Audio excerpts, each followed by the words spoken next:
Have you ever felt like your mind is carrying more weight than your body can hold? Ethan Miller was 41 years old and already felt 70 inside.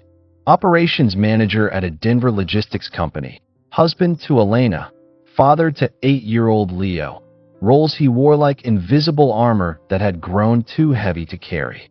His life wasn't collapsing in any dramatic way. There was no affair, no bankruptcy, no medical crisis. What was crushing him was simpler and somehow worse: the accumulated weight of everything at once. His mornings began in defeat. The alarm at 5:47 a.m. felt like a punishment, not a wake-up call. Before his feet touched the floor, his mind was already 3 steps ahead. Unread emails, the Johnson account threatening to cancel, Marcus from the warehouse requesting yet another day off they couldn't afford to give him. Ethan would shower with his phone propped on the sink counter, scrolling through messages that made his chest tighten before he'd even dried off. Breakfast was coffee standing up while responding to his boss's latest urgent request, sent at 11 p.m. the night before. At work, he existed in a state of permanent emergency. Meetings that could have been emails. Emails that required 3 follow-up meetings. Problems that weren't his to solve, but somehow landed on his desk anyway because he'd made the mistake, years ago, of being the person who always said yes. His team was understaffed, budget cuts, they said, temporary, they promised, but temporary had lasted 18 months and Ethan had absorbed the gap, working the hours of 3 people while being paid for 1. The worst part wasn't the exhaustion. It was the way his mind had learned to never stop. Even when his body sat still, his brain ricocheted between catastrophes like a pinball machine that never tilted. Driving home, he'd mentally rehearse conversations he needed to have. Eating dinner, he'd be planning tomorrow's damage control. Lying in bed beside Elena, he'd be 3 time zones away, solving problems that might not even exist yet. Leo had stopped asking him to play. That realization hit Ethan one Saturday when his son walked past him toward Elena and said, "Mom, can you throw the ball with me? Dad's busy." Ethan had looked up from his laptop, ready to protest, but Leo was right. He was always busy, not because the work demanded every second, but because he'd forgotten how to put it down. His presence had become a technicality. His body occupied space in rooms, but his attention was always elsewhere, chasing the next thing that needed fixing. At night, their bedroom had transformed into an extension of the office. Elena had stopped trying to reclaim it. She'd rolled to her side of the bed, back to him, a silent acceptance that intimacy had been replaced by the blue glow of his laptop screen. Just finishing one report, he'd murmur, the same lie he'd told for months. When he finally closed the device, his mind refused to close with it. Thoughts cycled endlessly: deadlines, complaints, what-ifs, worst-case scenarios, an internal browser with too many tabs open and no way to shut down. The breaking point arrived during a particularly brutal week. A company truck was involved in a minor accident. No serious injuries, but enough to trigger insurance complications and client panic. An important account threatened to pull their contract over a delayed shipment that wasn't even Ethan's department's fault. Then Marcus, one of his best warehouse workers, submitted a resignation letter citing burnout, and Ethan saw himself in every line of that 2-paragraph goodbye. He stayed at the office past midnight trying to fix everything, a phrase that had become his personal religion. When he finally got in his car, the dashboard clock read 12:47 a.m. halfway home. His phone buzzed. His boss, asking for an update. Ethan reached for it while driving, eyes flicking between road and screen, and nearly ran a red light. He slammed the brakes. The phone flew from his hand and hit the passenger floor. His heart hammered against his ribs, not from the near miss, but from a thought that cut through the fog.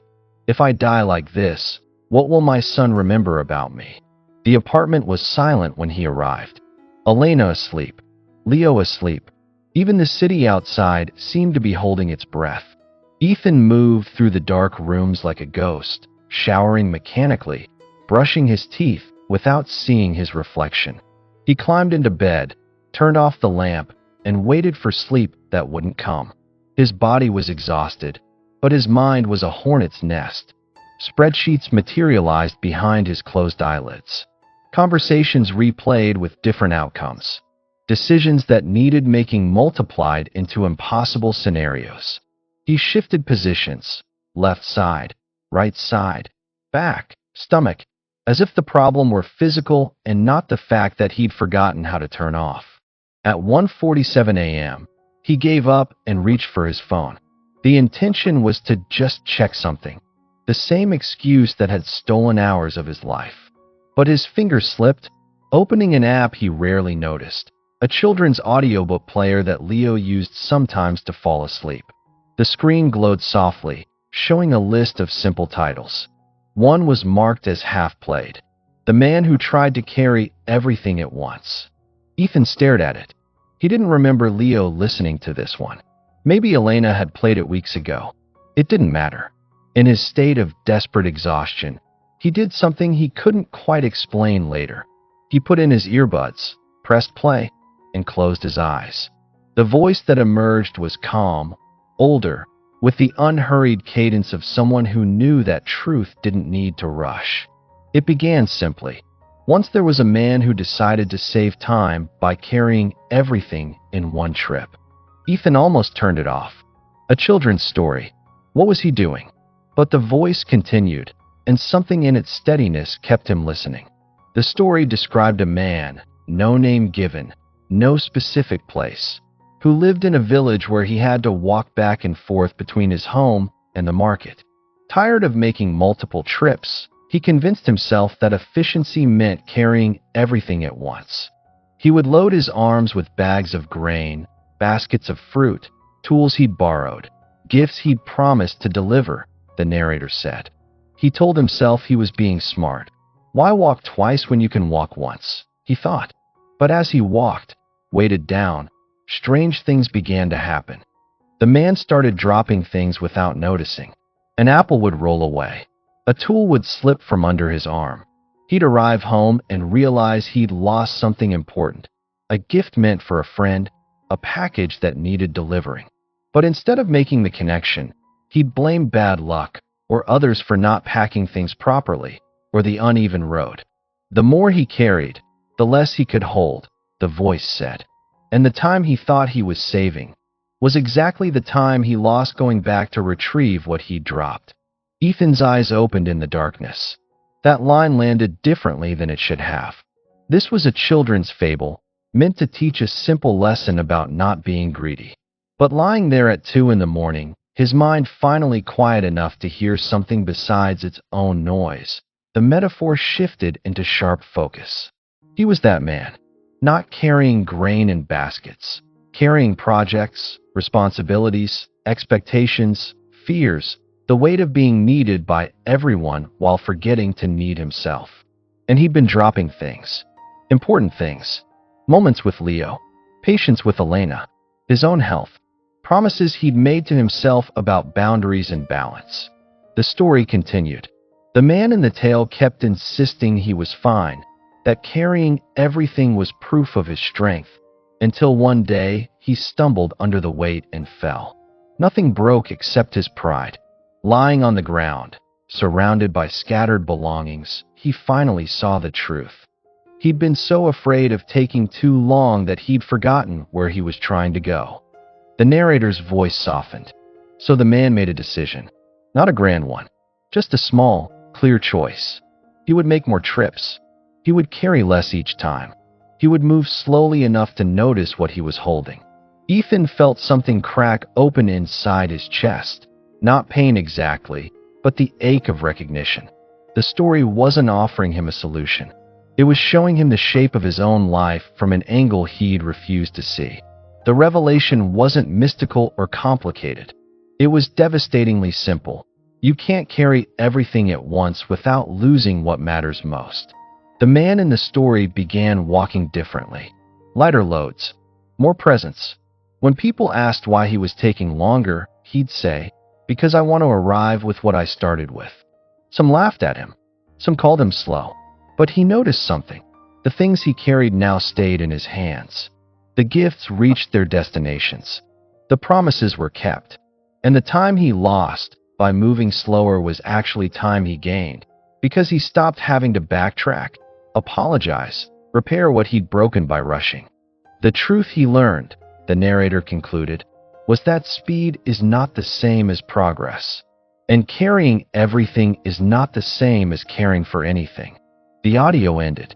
Ethan lay in the silent dark, earbuds still in, tears streaming sideways across his temples into his hair. He wasn't crying from sadness. It was something closer to relief, the kind that comes when you finally stop lying to yourself. He'd been living like that man, convinced that his worth was measured by how much he could endure, how much he could juggle, how indispensable he could make himself. But tonight, accidentally, exhaustedly, he'd heard what he needed to hear. A simple story that held up a mirror he couldn't look away from. He wasn't crying because he was broken. He was crying because he finally saw that he didn't have to stay broken. The next morning arrived too soon, but Ethan woke with something unfamiliar: clarity. Not energy, not sudden optimism, just a quiet, firm decision. He showered, dressed, drove to work with the same commute, same traffic, same gray sky. But when he walked into his office, he did something he'd never done before. He asked his boss for a meeting. "I need to talk about workload distribution," Ethan said, sitting across from a man who looked as tired as Ethan felt. "The way things are right now isn't sustainable. Not for me. Probably not for anyone." He'd expected resistance. Anger, maybe. Disappointment. Instead, his boss leaned back and sighed. "I was wondering when someone would say it out loud." The conversation wasn't a fairy tale. There were no instant solutions, no budget increases, no magical redistribution of work. But something shifted. A few projects were reassigned. Some processes were streamlined. Expectations were recalibrated. Not perfectly, not enough, but some, and some was more than zero. At home that evening, Ethan made another change. After dinner, he found Leo in his room and said, "Want to pick a story to listen to before bed?" Leo's eyes widened with surprise, then joy. They lay together in Leo's small bed, phone between them on speaker, and listened to a 10-minute fable about a turtle who learned that arriving mattered more than arriving first. When Leo fell asleep, Ethan stayed a moment longer, watching his son's chest rise and fall.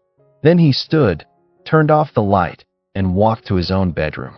Elena was reading. She looked up, questioning. "You okay?" "Getting there," he said. And he meant it. That night, instead of opening his laptop or scrolling mindlessly, he put his earbuds back in and returned to the app. He listened to another story.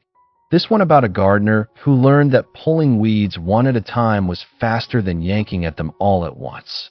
It was still a children's tale, but now he understood these weren't just for kids.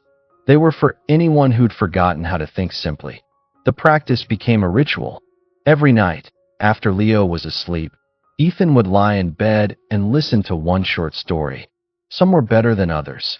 Some felt too simple, but each one offered him the same gift. A few minutes where his mind could rest on a narrative that had a beginning, middle, and end, unlike his actual life, which felt like an endless middle with no resolution. And after each story, he asked himself the question that had become his compass. Today, did I try to carry everything at once? If the answer was yes, he thought about one specific thing, just one, that he could leave behind tomorrow. A meeting he could decline, a task he could delegate, an expectation he could release. Months passed, not in a montage, not in sudden leaps, in the slow, unremarkable way that real change happens, through repetition, adjustment, backsliding, and trying again. The company went through another restructuring. Ethan's role shifted slightly. Some days were still overwhelming, but he'd learned to measure success differently. One evening, Elena commented, "You've been here lately." Actually here. She didn't elaborate. She didn't need to. They both knew what she meant. He was present. Not perfectly. Not always. But more than before. They had dinner together without his phone on the table. They talked about things that didn't matter. A funny thing Leo said, something she'd seen at work, and in those small, unremarkable conversations, their marriage found oxygen again. At work, Ethan became known for something unexpected, saying no. Not aggressively, not rudely, but clearly. I can't take that on right now without dropping something else. Which would you prioritize? It was shocking how often people responded not with anger, but with relief, as if they'd been waiting for someone to acknowledge that resources were finite, that humans weren't infinite, that it was okay to admit limits. He trained 2 junior managers to handle tasks he'd been hoarding. At first, it felt like failure, like admitting he couldn't do it all. Then it felt like freedom. They made mistakes sometimes. He had to resist the urge to take everything back. But watching them learn reminded him that indispensability wasn't strength. It was a trap disguised as virtue. The nightly stories continued. They became his boundary between work and rest, a deliberate choice to let his mind settle before sleep. He discovered that the app had hundreds of stories, some ancient fables, some modern parables, all designed to help overstimulated minds find stillness. He'd joke to Elena that he was in training, learning how to be human again, one 10-minute story at a time. One night, while they listened together, Leo had asked if Ethan wanted to hear his favorite. His son looked up at him during a pause in the narration. "Dad, why do you like these stories so much?" Ethan thought about how to answer truthfully without overwhelming an 8-year-old with adult complexity. Finally, he said, "Because they remind me not to carry too much at once. If I do, I drop the important stuff." Leo tilted his head, considering. Like me, the question was innocent, but it pierced Ethan's chest. "Yeah, buddy, like you. But you don't drop me anymore," Leo said matter-of-factly, then yawned and snuggled closer. And Ethan realized his son was right. Somewhere in the slow accumulation of smaller loads, clearer boundaries, and deliberate presence, he'd stopped dropping what mattered. Not because he'd become superhuman, because he'd finally accepted that he was human. A year after that sleepless night when he'd first heard the story, Ethan's life looked almost identical on paper. Same job, same family, same city, but the internal architecture had been rebuilt. He still worked hard. He still cared about his responsibilities. But he no longer confused caring with carrying everything alone. There were still difficult weeks. Still moments when the old pattern called to him. The seductive lie that if he just pushed harder, sacrificed more, answered one more email at midnight, he'd finally get ahead. But now he had a reference point. A simple story about a man trying to carry too much. And the question that grounded him. What am I dropping right now that I can't afford to lose? One Saturday morning, Elena found him in the kitchen making pancakes with Leo. They were laughing about something absurd, a silly voice Leo was doing, flour on both their noses. She stood in the doorway, watching, and when Ethan looked up, she smiled. Not the polite smile of someone who'd adjusted to disappointment. A real smile. The kind that says, "I remember why I chose you." At work, a new crisis emerged. There was always a crisis. But when his boss came to him assuming he'd stay late to handle it, Ethan said something that would have been impossible a year ago. "I can work on this Monday. Tonight I promised my son we'd camp in the backyard. If it can't wait until Monday, we need to bring in someone else." His boss blinked, then nodded. "Monday's fine." Ethan went home, set up a tent with Leo in the small patch of grass behind their building, and they lay looking up at stars barely visible through Denver's light pollution. Leo talked about nothing important, school, a game he wanted to play, a question about how stars worked. And Ethan listened, fully, not thinking about Monday, not planning his next move. Just there, in a tent, with his son, counting the things he hadn't dropped.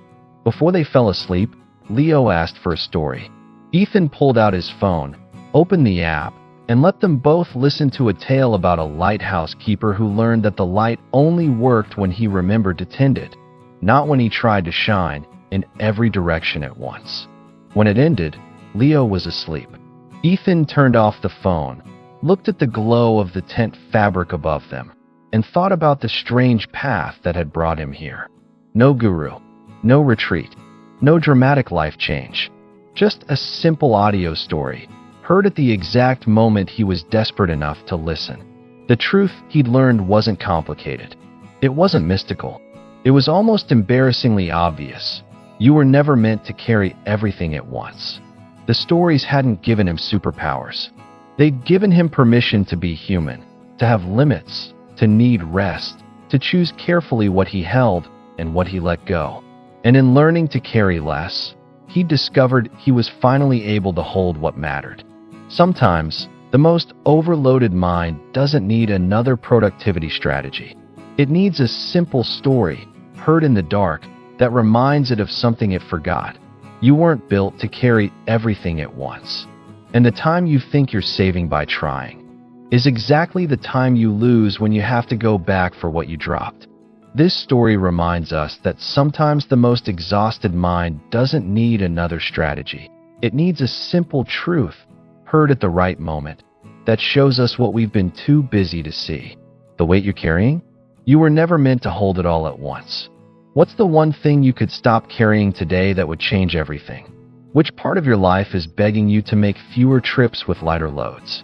If this story found you at the right time, write the word transformation in the comments. Let me know you stayed until the end. Share what city you're watching from. Your presence here matters. Subscribe and turn on notifications because every week I share stories that help tired minds find their way back home. Click the card on screen for another powerful story of change. And remember, the story that changes your life might be waiting for you in the quietest moment.